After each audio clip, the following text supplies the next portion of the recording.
Hello, dear listener. Welcome to the Future Seeds podcast. I'm your host, Cyprian, and in this show, I explore groundbreaking solutions to our world's unique problems by connecting seemingly unrelated fields such as technology, ecology, community, and spirituality. The speaker for this episode is Tessa MacKenzie. What Tessa does is hard to define with only one term, and so the term she uses is facilitator of change. She's the person who communities call when they're broken, the person corporations call when they need to make a massive shift, and the person who trains and helps to support community leaders. As the director of Natural Assets, she offers solution-based, emotionally intelligent training workshops to create positive change and development in the world.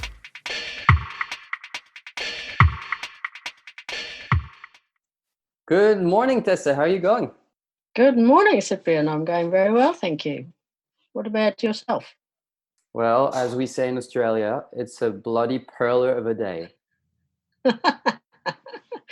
Yes, it's pretty damn good here too. Where are you based in New Zealand? I'm based in the Bay of Plenty in a little town called Katikati. You have a business called Natural Assets. You're what I would call, with my vocabulary, a community healer. Of course, you have much more technical terms for that. You have facilitated over 700 collaborative planning meetings and forums and events and workshops and program and social change projects over the last 17 to 20 years. And you work with NGOs, corporates, communities in many countries, including New Zealand, Australia, Mexico, USA, and England. And you've developed an interest in corporate social responsibility as well.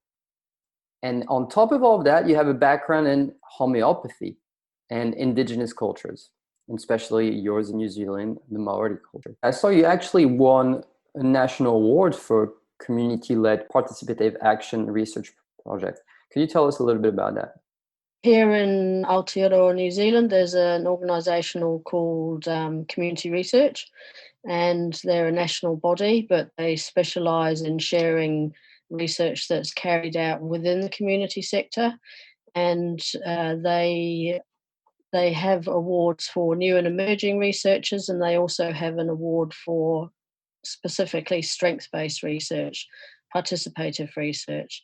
So that's where the research is really building on the strengths within the community already and helping to grow those. And by focusing on strengths rather than issues in community, you can actually achieve, I think, a lot more than if you put your energy into exploring what the issues are. I think that's really interesting. Can we dig a bit more into this? I've read about it because you told me about it. I'm pretty sure a lot of our listeners never heard about this concept. What is really strength-based practice or strength-based approach? It's really saying it's as simple as it sounds.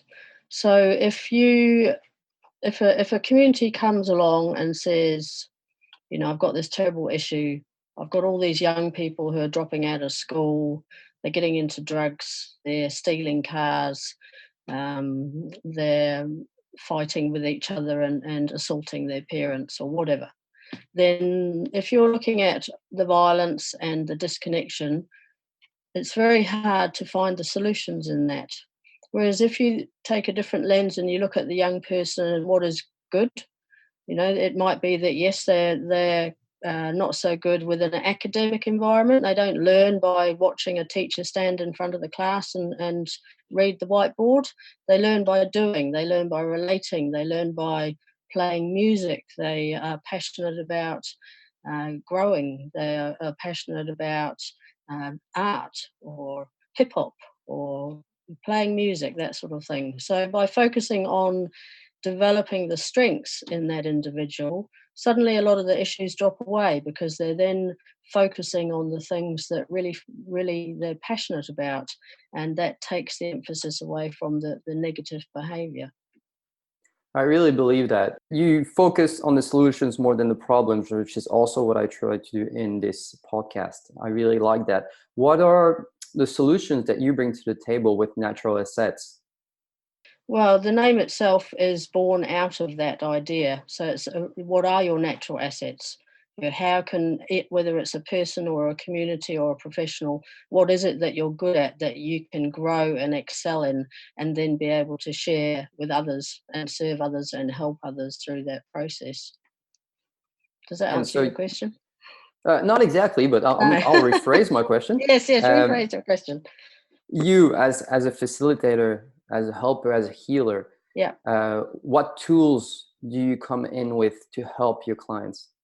Okay. Well, I think my lived experience, together with the professional tools that I've learnt, and I would say homeopathy is a big contributor to that, because that brings with it a intention around non-judgment, around acceptance, around uniqueness and individuality. In homeopathy, you, when you're talking with somebody and you're finding out about who they are and what it is that they want to change in their lives, you're always thinking of this third element, which is a remedy.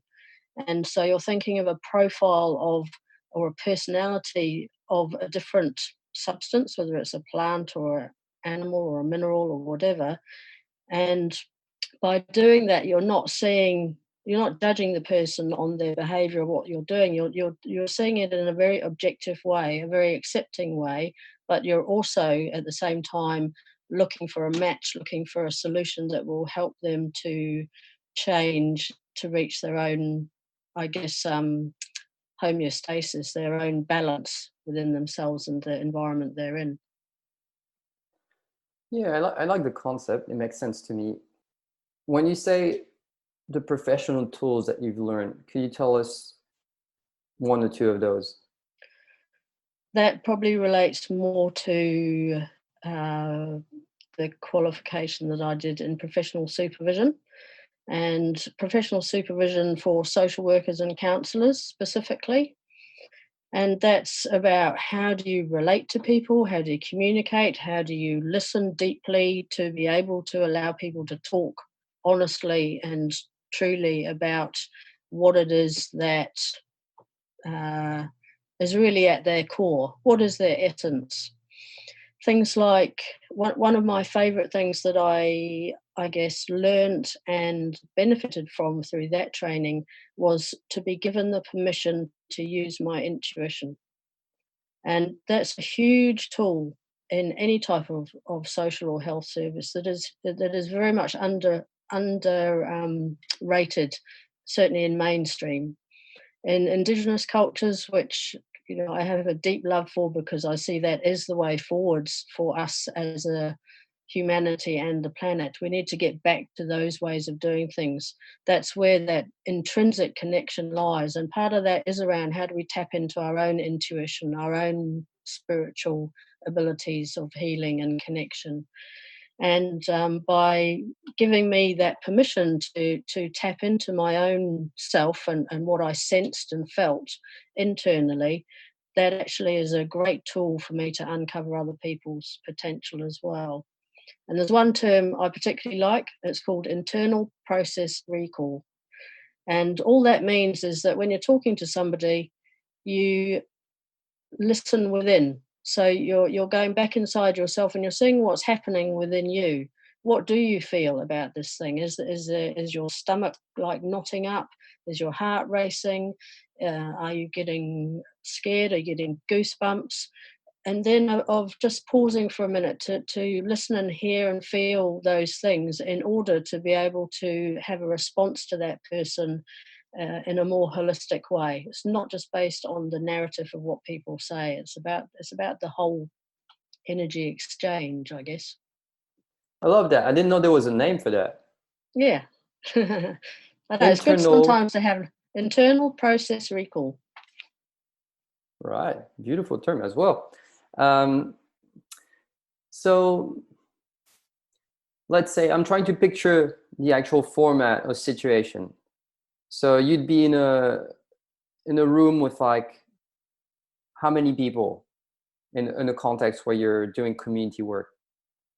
In community work, it could be from one person to 400 people. I think 400 is my most at this Right. stage. And so you're there on the microphone and doing your thing, and people get up and speak about their experiences and then issues, and you lead them through a process of expressing and healing. Is that what happens? In a large group situation, it's very much around interactive co-design, I guess, and because I think what I love also about the way that I work that I love is around what they call flatline management.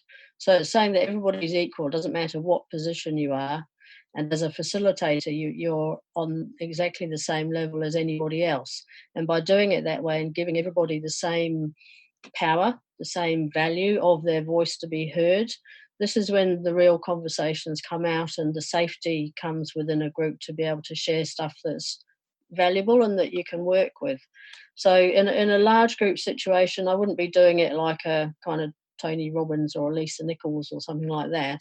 It's more of a becomes an interactive workshop. So it might be that I prompt something, or I might do a bit of humour. Yeah, that's always a really good icebreaker. I might facilitate icebreakers, so an example of that would be in the research project that we did. We started down at the local marae, which is the tangata whenua, the people Māori from here, and we said, and there were people of all ages and demographics, cultures, people who'd been there for a long time and people who just arrived in town. And I got them to line up in order of how long their association with katikati had been. So by doing that, you had the kaumātua, the elders who had many, many generations of ancestry here, to someone who'd just moved from the big city 2 months ago.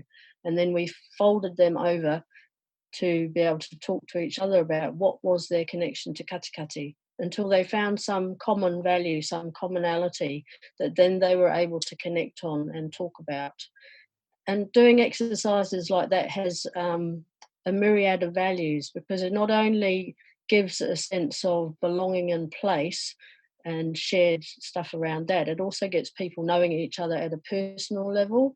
And it's that personal connection that is the key, I believe, to wellness in community, wellness in the world. Because when you care about people, you have a relationship with them, you're more likely to look after them, you're more likely to have their back, you're more likely to be sticking up for them in hard times, and you're more likely to be forgiving of the times when things are difficult. That's right, and that's beautiful. It reminds me of this story that happened in Portland, in USA, with this big project, Repair Portland, where this group of people started reinvesting public space, in particular in big intersections of the town, and started drawing big circles around the intersections to gather everyone there. It took a while, and people were firstly against it, and especially the council, but eventually they managed to get people out of their houses and gather in circles around the main intersection and hold hands, and recreated in the span of 10 years an incredible community where people started setting up benches in front of the houses for community to sit on, and the council got on board at some point, and reconnection happened. And I think it's really interesting. Last time I asked you, what is it that you do? Actually, I remember you said, I heal this connection or something like that. So can you tell us a bit how does disconnection in communities manifest? What are the symptoms? I guess the symptoms can be lots of different things, but racism is an obvious one. Misunderstanding, offending people without necessarily meaning to, being judgmental, being hierarchical, looking down on others, um, seeing yourself as better or worse or whatever. Just these non-acceptance would be one of the main things. I mean, I love the example that you just gave of, and it brought up something for me particularly, which is around that often people like councils are the barrier. Sometimes we need to just kind of forget about what those legislative rules and procedures are, and just move around that and get on with it. Because once enough people do live in a changed, more connected way of being, council have no choice but to get on board in the end, because otherwise they get left behind. And I think that's the same that will be happening with corporates as well, is that, we need That's to just get on so. with it. Yeah, I'd like to segue. This is a perfect moment into what your experience is working with political institutions and corporations, and if you can observe in the last 10-20 years a change happening in the world. Yeah, absolutely. I think there's a change. It's more so at the corporate level than the government level. The government and any kind of political local government, I just see as an extremely slow machine that is very risk averse. Corporations, on the other hand, are businesses, and therefore they can make fast decisions, but unfortunately they're primarily economically driven, and that does not necessarily look after the well-being of people. However, over the past few years, this whole thing, it's was a trendy phrase, the whole thing around corporate social responsibility. Now, I've worked very closely with the mining industry for several years. This was a while ago, and I know that in their hierarchy, corporate social responsibility was just about near the bottom of their priorities, underneath environmental. So those are probably the bottom two. At the top, you had things like metallurgy, engineering, all the things that are kind of the linear thinking realm. So what I see now is that, and it started then too, because as part of our advocacy for community, we wrote to the director of shareholders of the mining company that was operating in our backyard to try and get some change. We knew that to hit them in the pocket is the only real message that works. And if you write to the people who are investing in these corporations and say, we know that they're on the corporate social responsibility index somewhere and they might look like they're doing well, but we're the people on the town impacted by these people, and I can tell you they aren't. We are negatively impacted. We have a very low socioeconomic deprivation level, and it really isn't good enough. So if you can go to that level of change, that's where you get the corporations then having to move a little bit quicker, because if you cut their money sources off, so the financial investors, then they need to change the way that they work. So you've got it from that end, and then you've got it from the public end of demanding change, where we only will buy organic or we only will buy ethical goods, etc. So there's those two elements of push from one end and the other. And then I think there's also a raising of consciousness generally with some of the people who know how to make money from an entrepreneurial point of view. And I believe they tend to be more of a conscious community. So they are looking to see how they can have a social or a positive environmental impact. And so I think we're on the beginning of a large swell of that happening Okay. around the world. This topic comes back over and over in my interviews. The financial pressure is definitely a key element to having corporation make a shift. But could you give us one or two examples of what a socially responsible corporation does? What are the changes that they make? Well, for me, and what I'm trying to push for in what I'm offering to businesses is changing from just a handout mentality of giving money or donations to one that is more at a level of community engagement. So there are lots of companies that already donate to hurricane relief in another country, or they may donate to the local sports club, but that doesn't change the fact that they've still got homeless people sleeping in the doorways. And I think the reason that they don't necessarily have an impact on those areas of work is it's just too hard basket. They don't know who to ask and they don't know what to do about it. And rather than just giving money to support the social agencies dealing in that space, my wish, if you like, is that they start engaging at a community and an emotional, a personal level with people. So they can start that by engaging with the social agencies at a personal level to try and understand what the issues are, how they arise, and get some reality around the day-to-day work that those people do. But then there's also potentially an opportunity to foster like apprenticeships or mentoring or whatever, so that the people who are using social services now actually get a bridge or a pathway towards better employment opportunities or better social outcomes through that corporate social relationship. And how do you come into the picture um, when corporations hire you to make a change? What is it that, what are your actions? I guess I place myself as having knowledge and skills from the grassroots up. The problem that I see at the moment is that a lot of the corporates work from the top down, grassroots works from grassroots up, and there's a disconnect in the language. Neither of us understand the other. So what I see myself as is a broker, if you like, of that conversation, of that relationship. So rather than getting a corporate person in to facilitate a workshop on bullying, I can be a broker to introduce you to the specialists who work in living without violence or understanding the impacts of sexual abuse or what sexual harassment really looks like. So I'm coming with the language of the social sector, but I'm trying to translate it into a language that corporates understand and can then go forwards and engage with in a meaningful way. Right.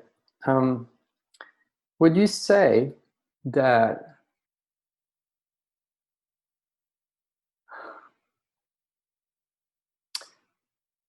I'd like to get into the topic of the relation between individual healing and collective healing, between, do you think the work you're doing on an individual and family level has a observable impact in communities at a large and corporations as well? I can only really talk about communities because I haven't had a big influence in corporations as yet, apart from through my governance roles, where I'm always pushing the community voice or the integrated medicine voice or the kind of human and connected voice rather than the financial one. But in community, I see it hugely. It is a ripple effect. So if you just change the perception or the self vision, the self worth, the self value of one person, the ripple effect of that can be exponential. And when you change it to connect a diverse group of people together, it's kind of like a pyramid scheme because or the internet, it's like each one of those, how much impact on how many people will each one of those people have. And when you're talking about community and relationship development, and again, I'll use katikati as an example, by having people voice what their barriers are to connecting, particularly between different ethnicities and different cultures, you suddenly see this snowballing effect that one person in, say, the Indian community, a lot of these communities are very tight knit, and it only takes one or two people to have this a positive experience with a particular activity or relationship for everybody to suddenly know about it. And then they will all come along to a particular event, or they will all be trusting enough or brave enough or polite enough to, I guess, want to support other things that are happening within other communities. And once you get them together relating and learning about each other as people, as well as about different cultures and the beautiful strengths that they all bring, then you get this the riding of the wave of connection and well-being. What's based on all those experiences you've had, all those groups, those meetings, um, what's the superpower that creates unity, reconciliation, healing? Is it just communication? I think communication is a very limited word, and I'm sure there's a word in another language that gives a much better reality of what that really means. But it's a connection. It's around that energetic connection. It's about love, I guess. Ultimately, we can always come back to that, whether people are comfortable being able to say that or not. But it's at that kind of level of yeah, it's the one love principle. That in Māori, there's a term called kotahi tanga, which is around unity, and that's what it is for me. It's around acknowledging we are all one human race, and beyond that, we are all one planet. And this, if we're properly connected, or not properly, but if we have that depth of connection to try and understand and at least accept and be educated around how things are well in their own right, then that's like the peak of happiness almost. It's like when everything is well and good, then we feel happiness, we feel joy. And that's missing a huge amount in our everyday lives for many, many people. And the power of laughter, the power of music when people get together, the power of music to change your mood, to change how your whole day goes. Those are the important things. It's an energetic principle that's beyond communication. I just want to check this with you. You get into situations where there's a lot of disconnection happening, there's a lot of segregation happening, and then you get people together and you get them to exchange and understand each other better. And that in itself is the healing. That in itself solves the situation. That's a catalyst.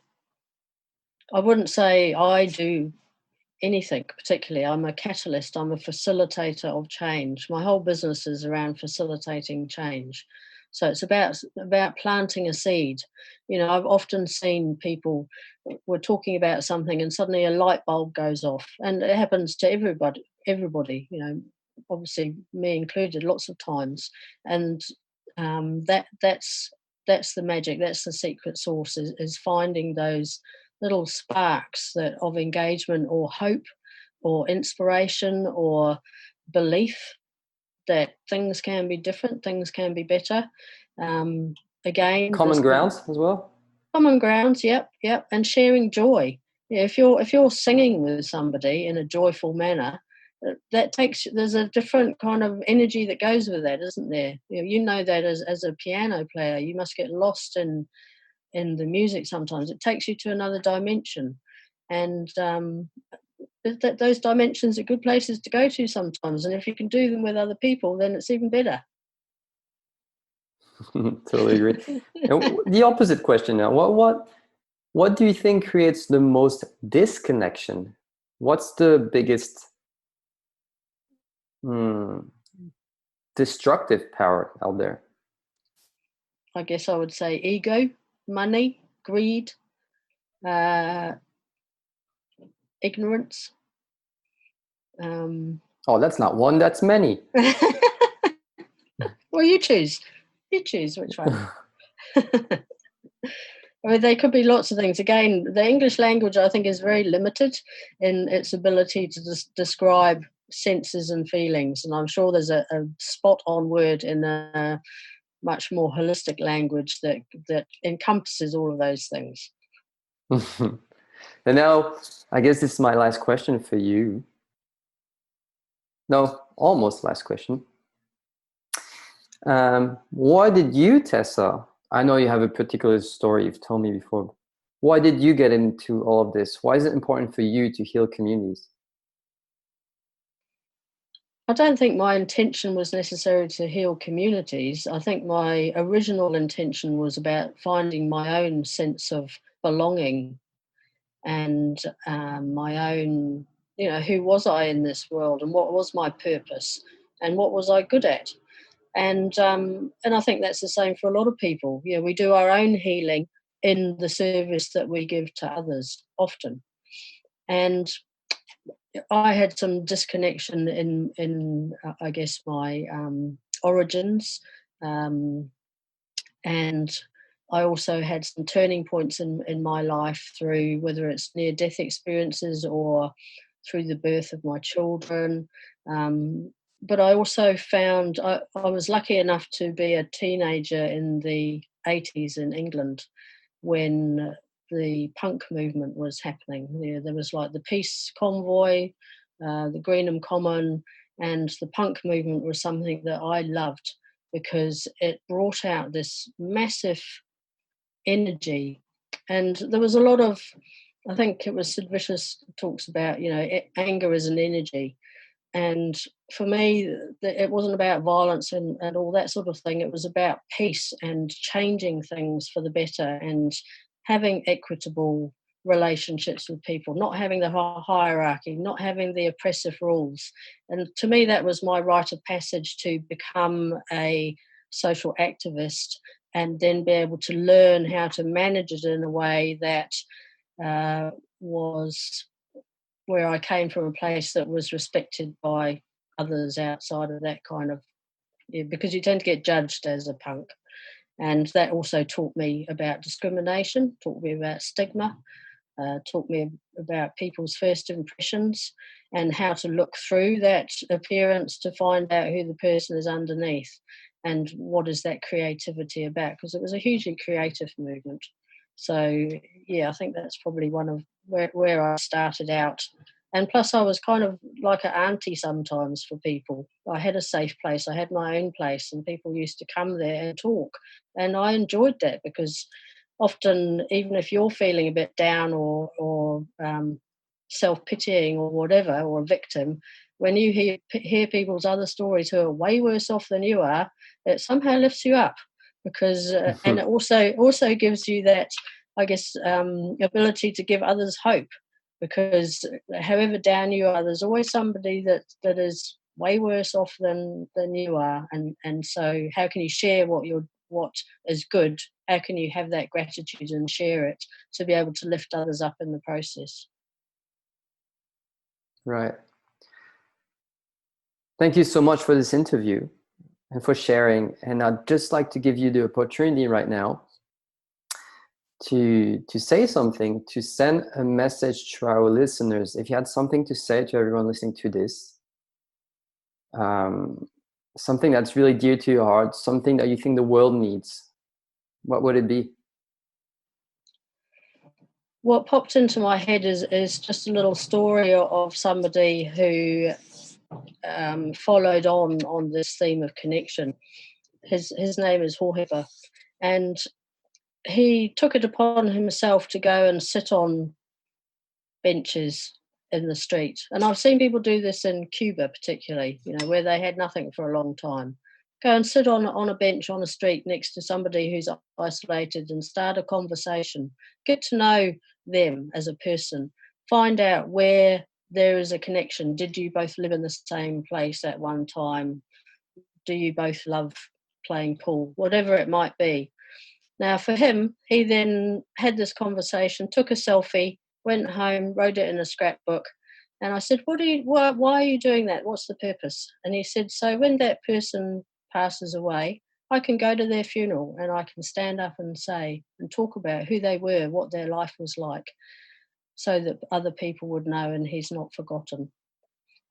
And I think there's a profound message in that about we never know what the story is behind the people we meet, and everybody has a story, and there is always something in us, I'm sure, that can be of service to others or that can lift others up and make the world a better place. And the more we do that, I think the more connected we will be.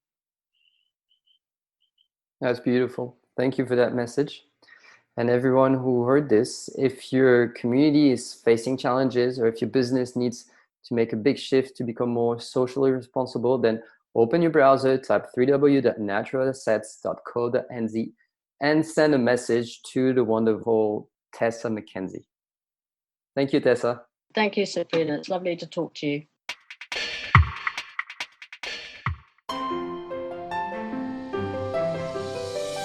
The Future Seeds podcast is a project that is supported by its community of listeners.